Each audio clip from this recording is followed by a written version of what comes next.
looks like we got some more Ahsoka series updates. Yeah, dude, man. This is actually kind of cool. I hope so. So, we've been hearing a lot of different things about Ahsoka. So, there's two big stories. I'll release the first one. I guess I'll let you release the one that you sent me the other day. Oh, yeah. So, we know about, Rosario Dawson is going to reprise her role as Ahsoka Tano in the TV series Ahsoka. But there's also some information that we could see another Clone Wars character with Rex actually popping up in that series. And then, let's see. Also, there was some information regarding. I just lost it. Okay.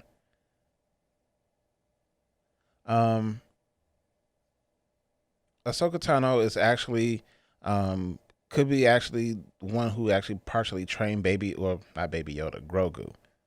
They're actually gonna they're actually hinting that she actually had something to do with training him beforehand. That's how she kind of knew who he was, but she didn't kind of want to let that on. We don't know if that's actually true, but it's a possibility.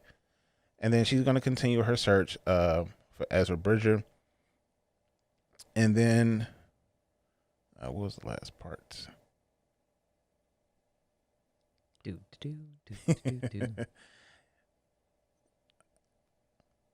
just had it. Well, talk about that for a second. while he's looking for that.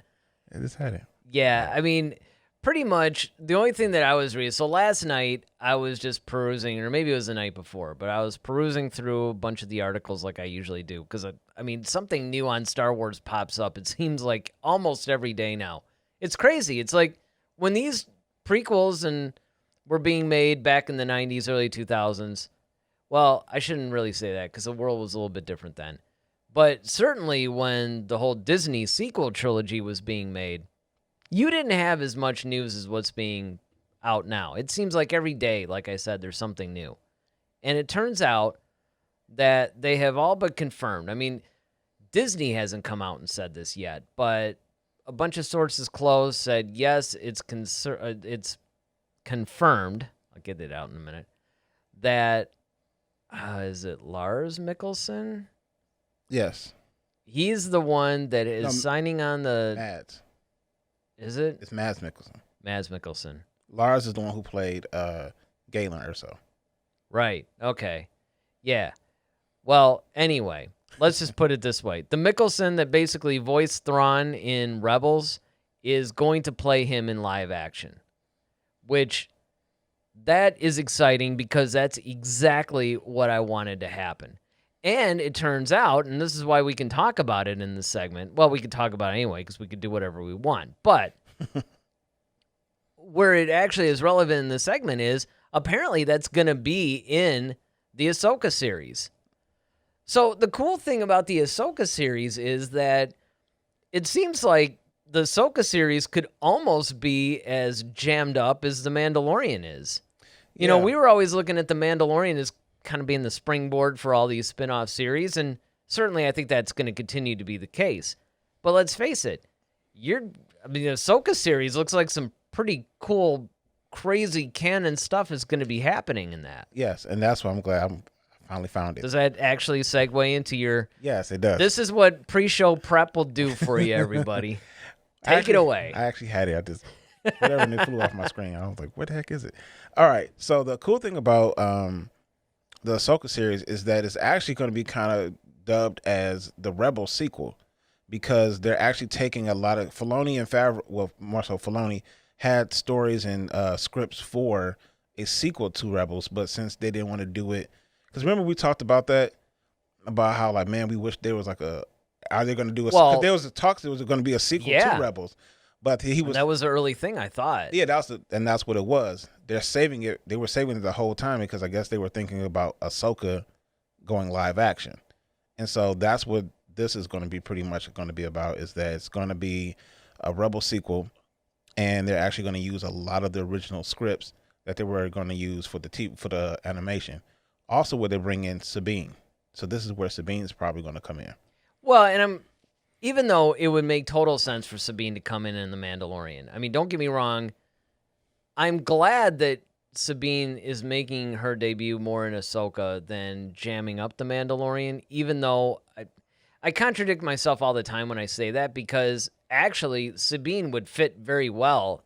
And in all honesty, story-wise, probably should be in The Mandalorian. Because if you're talking about the Darksaber, if you're talking about, okay, we're gonna talk about the future of Mandalore and who's gonna rule it and all this stuff. I mean, Sabine seems like she should really be in the equation here. Well, I think there might be a somewhat of a crossover because I could see, um, let's just say, just speculating here, but okay, let's just say Thrawn pops up in the Mandalorian. He kind of goes after Moff Gideon, maybe gets him out. Somehow, Thrawn actually acquires the Darksaber, and then now in the Ahsoka series, now you have the whole gang back. Now you have Ezra, Thrawn, Sabine, and Ahsoka, and so then now you can actually have Sabine trying to acquire the Darksaber again. Well, I do remember that there was talk about the fact that Ahsoka was going to happen around the same time as The Mandalorian. I think it's Ahsoka, The Mandalorian, and Rangers of the Republic, where they were all going to basically occupy the same time period or era, which I actually think is a smart move, by the way, on their part, because one of the things that I always thought was weird is that they'll have all these series and they'll take place in these completely different eras, and everything's disjointed. Which up until this point, I haven't necessarily faulted them for that, because you want to cover as much of the Star Wars time and landscape and all that as you can. But at the same time, I also thought that it would have been cool if they had some things taking place during roughly the same era, so that way you could have a little bit of crossover. And now we're starting to see that. Now we're starting to see that you're getting characters jumping from one to the other. You could do story arcs that can go from one series and jump to another. Or as you pointed out, you could actually have, say, Thrawn gets the Darksaber in The Mandalorian, but then he pops up in Ahsoka and there's the fallout there. So I definitely think that there's a lot of room for them to not necessarily go crazy with it, but definitely tell a larger story. So what you have is, within each season, let's say, whether it's season 3 of The Mandalorian and season 1 of Rangers and Ahsoka, you could have the story arcs that happen within each series that spread across that season. And in some cases, actually spread across multiple seasons. Mm-hmm. But then you can also have an even wider story arc that goes across series. Yeah, because I think we're seeing that a lot in different TV shows now. One being like a lot of the live action DC stuff, where you have like Arrow, Flash, Supergirl. I know they've done some crossover episodes where those characters pop up in other people's series. So like you'll have Supergirl pop up on the Flash, and then vice versa. And then you also even see it in other shows like so you have like 3 separate shows: Chicago PD, Fire PD, Chicago Fire, and then I think that's whatever the medical one is. It's a Chicago Med or something like that. Yeah. But so you have like all these 3 main characters, like the chief of the chief of police, and then you have the fire chief on that show. But sometimes they'll cross over into each other's shows and help each other out with different things. So there may be some case where there's like an arson or something, and they can't figure out, where does this type of, chemical come from? So he'll pop over to the fire department and meet with that chief, and it's like, whoa, that's a dude from Chicago Fire. But so I think they're kind of doing that, and that's kind of cool, because when they're all occupying the same space and you kind of establish that world, now it doesn't seem odd if those characters kind of pop up in each other's series. Oh, yeah, I totally know what you're talking about, because, and this is something that was done, I know there were other series. Look, there were even comedies in like the 90s, like Wings and Frasier. I remember there was a crossover episode there. But Law and Order, they were notorious for this. Like, it would start in Law and Order and then pick up on a completely different series. I forgot what one. There's one that they always would do, but they would even jump. So you get like SVU there would be the start of an episode there, and then the episode would conclude and say like the original Law and Order or something. I mean, they were always doing stuff like that, and I thought that was really inventive. Yeah. So certainly they could do that in a Star Wars thing, sure. Ronaldo's got a bunch of stuff he wants to say. This news did not surprise me. Ever since I heard Thrawn's name drop, I always assumed we were going to see what happened after Rebels. I mean, that makes sense because obviously in this canon, that was where he was introduced. He says, my biggest question is what role does the world between worlds play in this series? And I'll get to that in a second. And then, of course, Eric, when I saw your water bottle, I said he's holding a thermal detonator. Well, actually, now wouldn't that be cool? I end up blowing us up like right in front of everybody live. I'd want more viewers watching simultaneously. But the world between worlds thing is actually a good question. Now, let me start out by saying that at first I thought that this was a misstep. I actually had thought when I first saw the Rebels episode that, I don't know, this is starting to go in a weird direction. It's moving too far away, in my opinion, into what Star Wars is and what it should be. But actually, as I got to live with it for a while, I started liking the concept of the world between worlds. My opinion is I think they're going to stay away from that for a little bit. I don't think that they're going to touch that because it's a little too strange. And it's also a little too weird. To do that in the live action too, you would start having to get some of the original trilogy characters back. I mean, if you really wanted to sell it, right? You had to sell, we're going back. I mean, granted, they could probably do, maybe they can introduce a little scene of the High Republic or something, you know? Well, I think in the world between worlds, I could see them kind of doing that because in something like Ahsoka, though, it would fit.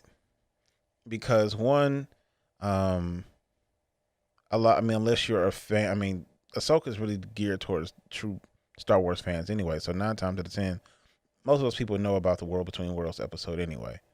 But then if you're watching it, I think it's kind of cool because when Ezra shows up, you know, it's like, okay, he's always kind of had this, his force abilities are kind of different too.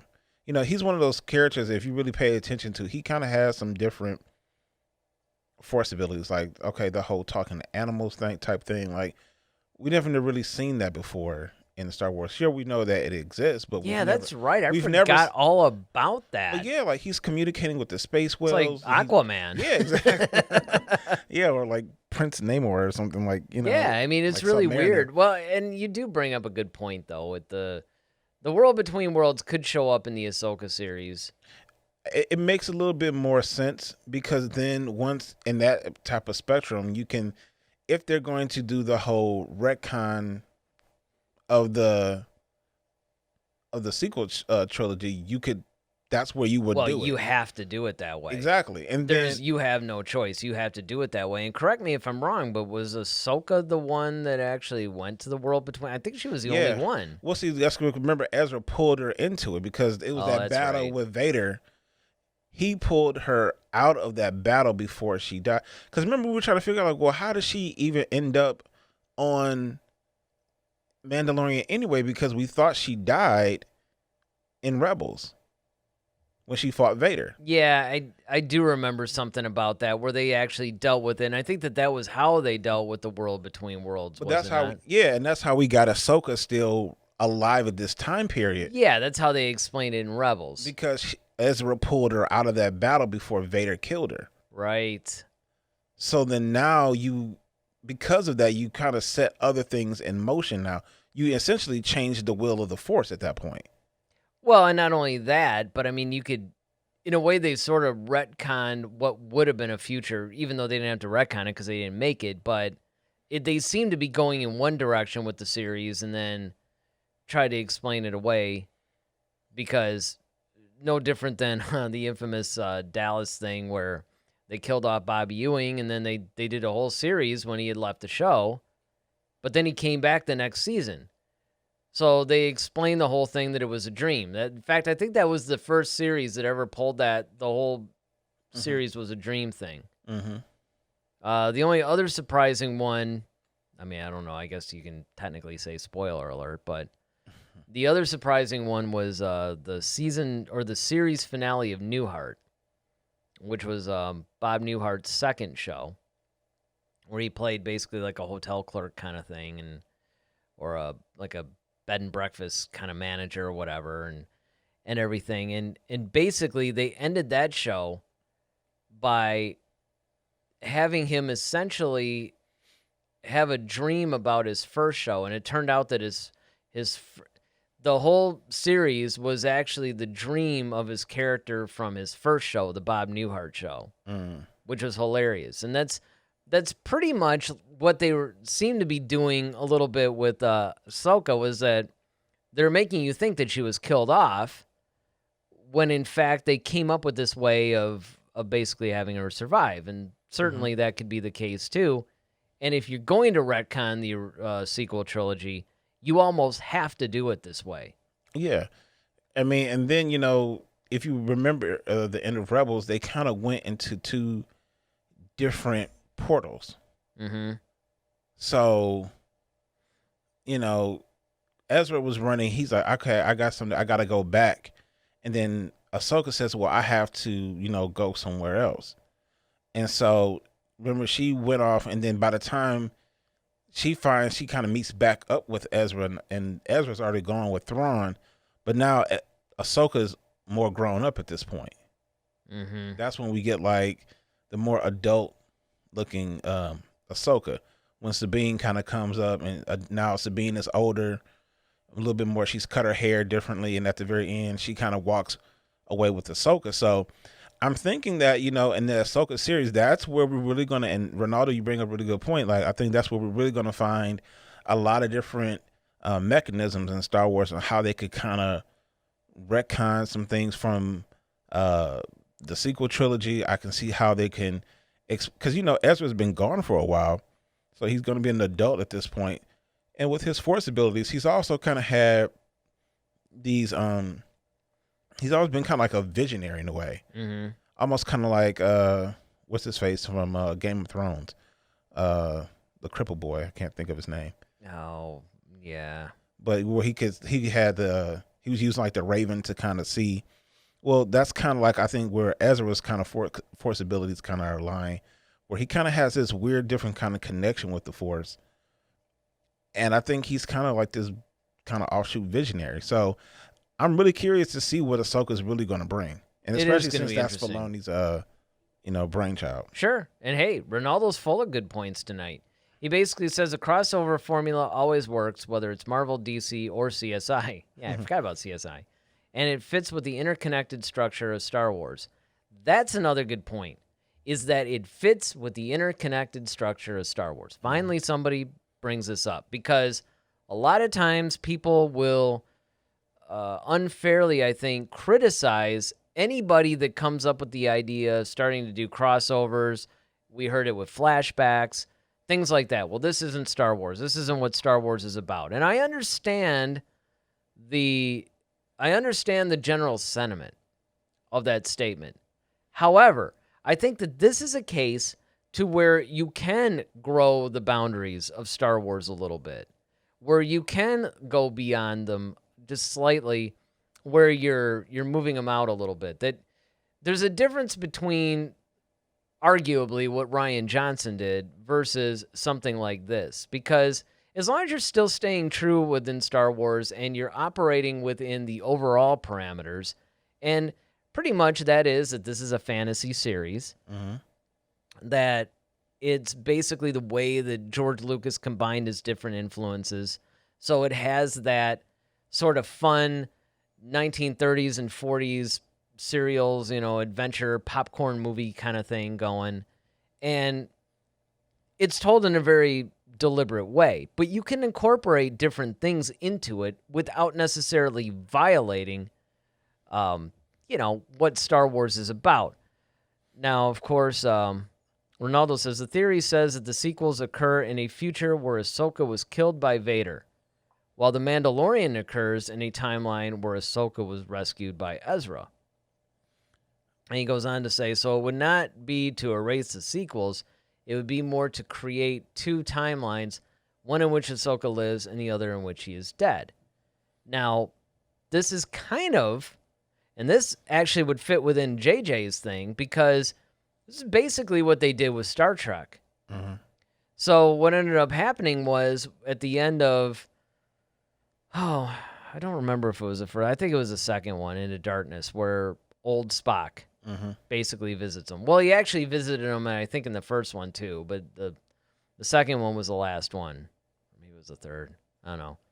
But pretty much what they ended up doing was they created two timelines. They had Star Trek Prime and then the new version, right? So now any series that takes place either takes place in what they call Star Trek Prime, which is the William Shatner, Leonard Nimoy, and then, those TV series and pretty much everything that occurred up until the new version of Star Trek came out. Well, I forgot what they ended up doing, and that's why they had old Spock was able to visit the newer Spock pretty much by, it's a different timeline, and that's how they explained it, and that's how they saved them and did all this other stuff. So it basically opened the door to essentially reboot and retcon everything. Like, you didn't have to worry about the continuity of the original series or the Next Generation or anything like that, because it's like, this takes place in a different timeline. It's like a totally alternate universe. Right. And I can see what Ronaldo is saying here, because I guess the theory is going that, yes, I never actually heard it put this way, but this would be kind of an interesting thing, is that you could do that. You could say, okay, well, had Ezra not pulled Ahsoka out, the sequel trilogy is basically that future, which is why we get no mention of Ahsoka. We get no mention of Grogu. We get no mention of any of this stuff. And so what they could do now is they could go and they could say, hey, well, here's what really happened. Yeah, so then now, like, okay, because then now you can kind of almost give an explanation about the whole Palpatine thing too. But see, then it's like, all right, well, Palpatine's really dead, but here's the other, here's what's really, here's the reality of the situation, or here's the other, the other reality of it. Because I remember, in the Rebels episode, Palpatine was actually, because he was trying to get into, because that was the whole premise of that episode. It was really, really well done. It was like this one kind of acolyte, that guy that was kind of working with, he kind of snagged Sabine, and he was trying to figure, because Ezra had already gone in. And so Sabine kind of was one of the ones who kind of could actually read the transcript on the wall. And the acolyte kind of needed her to kind of help. And as Sabine is kind of they're kind of working together, Sabine kind of realizes what's going on, what's happening on that wall. So I'm thinking of a few good men. Yeah, I mean, I can't help it, man. It's like, you need me on that wall. You want me on that wall. But while Ezra's in there, Palpatine is actually doing some Sith magic, and he himself kind of at the portal of the world between worlds. He's not actually in it, but he can see into it. And so he's actually using this dark side force ability, because he's trying to grab Ezra. Because remember, they kept trying to figure out there's something different about Ezra. And everybody kept saying it by this point, Kanan kept saying Ezra's different. There's something different about him. And then even Palpatine kept trying to trick Ezra as far as okay, how did you access the world between worlds? I can give you what you're looking for. I can give you your parents. Because remember, that's what he was looking for. The same thing that Rey was looking for. So you kind of see that reoccurring theme. And I'm really curious now to see okay, how are they going to really play this out in Ahsoka? Because Palpatine was actually kind of reaching out through the dark side, and he was actually trying to grab Ahsoka and he was actually trying to kill Ahsoka and Ezra, and they went off on two different paths, and Ahsoka kind of jumped into her own universe, and then Ezra was on his way back, to his, destination, which he ended up back with, his friends, and that's how they ended up with, getting caught up with Thrawn. So. Oh yeah. Yeah. Yeah. No, I mean, one of the things that kills me, it almost reminds me of probably one of the most hilarious parts of that whole Star Wars Lego holiday special. When,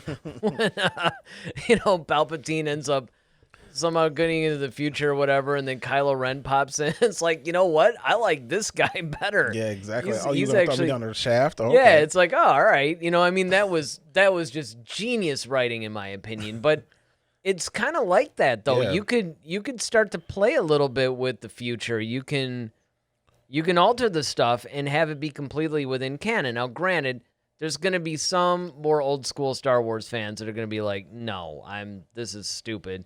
And then, of course, you're going to have some who are the casual fans who might be kind of confused about it, where they're going to be like, wait a minute. Yeah. So now you're telling me that these movies that I saw didn't really happen? And then, of course, the nerd in us is going to go, no, it did happen. But it happened in a different timeline. Or from a certain point of view. Right? It's like, this is now the alternate version of that. Well, I mean, because you have to understand, too, once again, if understanding Star Wars, and we did a show, basically, where we talked about Palpatine. And we always talked about Palpatine was into stuff like alchemy, dark side magic. That's what the Sith were about. I mean, a lot of the Sith start off in like that dark realm magic. You have the Dathomir witches that we've seen. So that has already been established as a part of Star Wars lore in Clone Wars. So, and in the other books. So what's her name? Madam. Oh yeah, I can't think of her name, but Ronaldo probably knows. But the leader of basically the Dathomir witches, because that's even how you get like Savage Opress. Like that was all based out of dark side magic basically. So all this type of magic stuff. Once again, we're talking about a fantasy world. So I can understand why Palpatine, he's always looking for an edge on the situation. He's always looking for more power. He's always looking for a way to sustain himself. So I can see him thinking like, okay, well, if I can bounce in between worlds, I can conquer stuff, whenever I want. Like I can go over here and I can do this and I can still jump back. I will always survive in another timeline. So it's like I never really die. Once again, he's obsessed with immortality.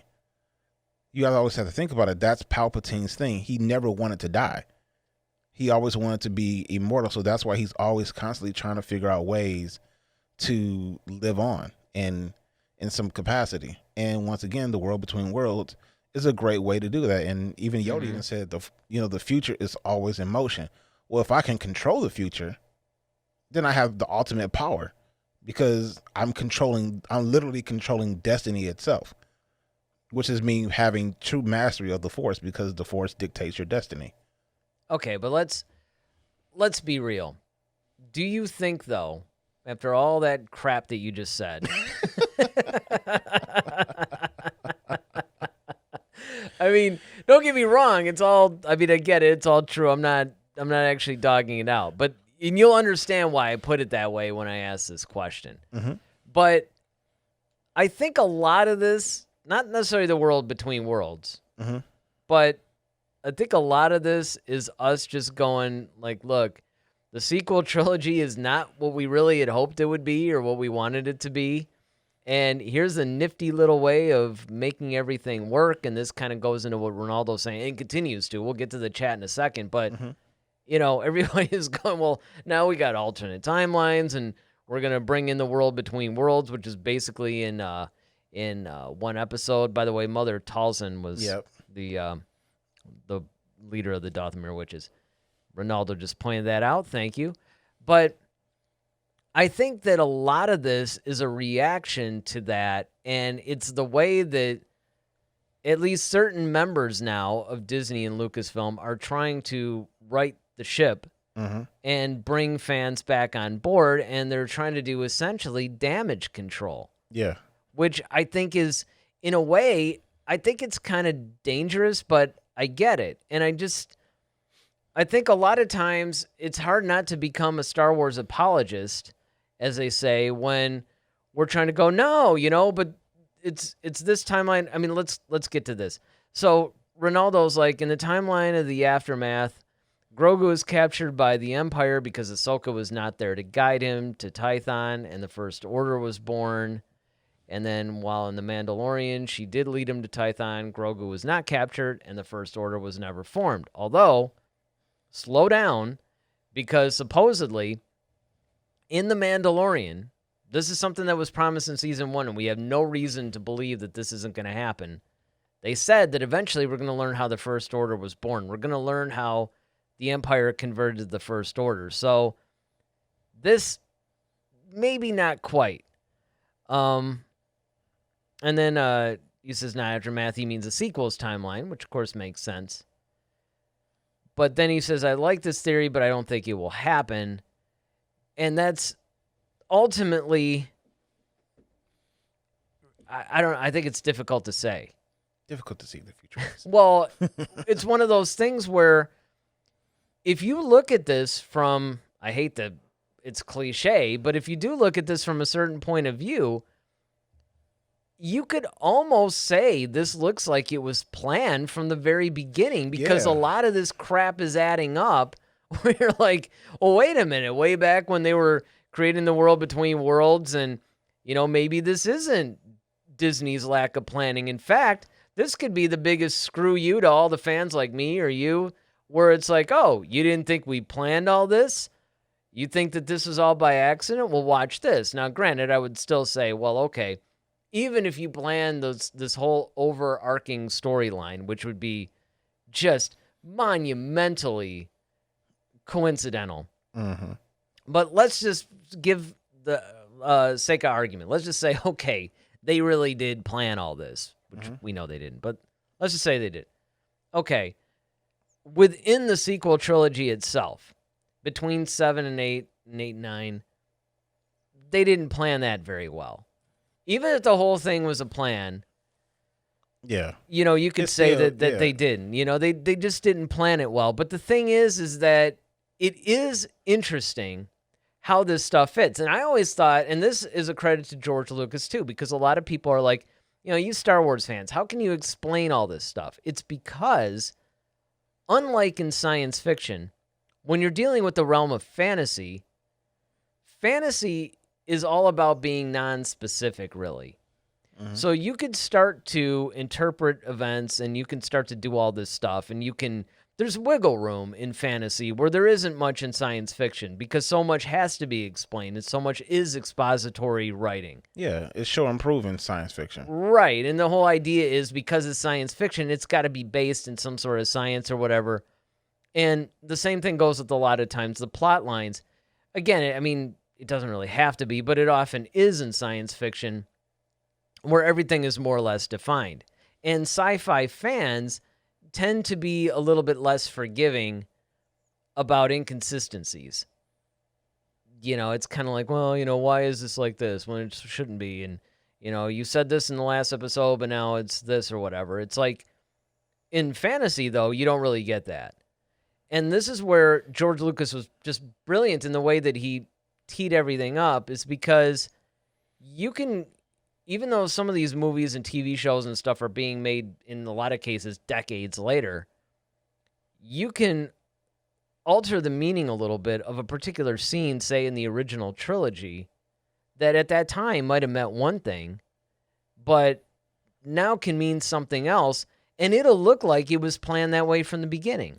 Yeah, I mean, the thing with science fiction is that, it's easy to come up with, oh man, wouldn't it be cool if Luke Skywalker could do this? And you can have those conversations in fantasy. Mm-hmm. Like, oh, but see, you can't do that with Star Trek. You can't like, oh, wouldn't it be cool if Picard could just, it's like, well, that doesn't make sense, because see, now you're using too much logic at that point. Well, and this is where Star Trek Discovery is actually getting a lot of crap, because they're, they're doing all kinds of things. And keep in mind, in the beginning, this thing's supposed to take place like 10 years before the original series does. Mm-hmm.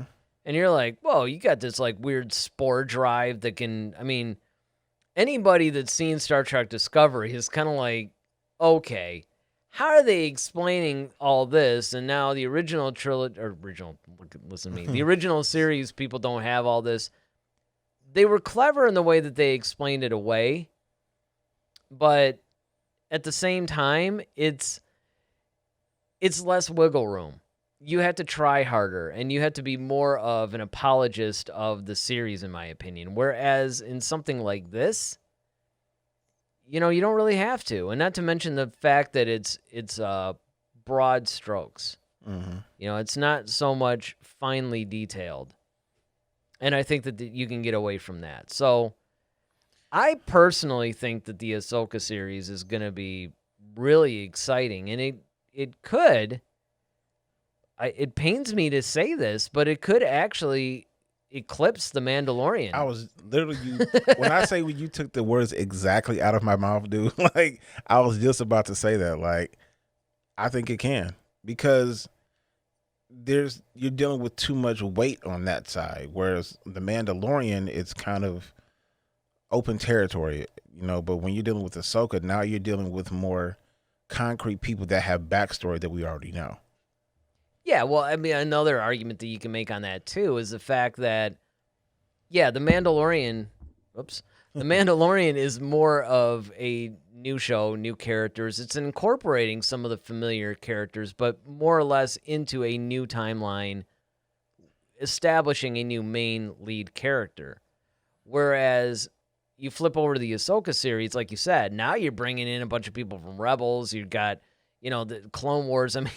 This is a firmly established universe continuing on with story arcs that were set up already. Right.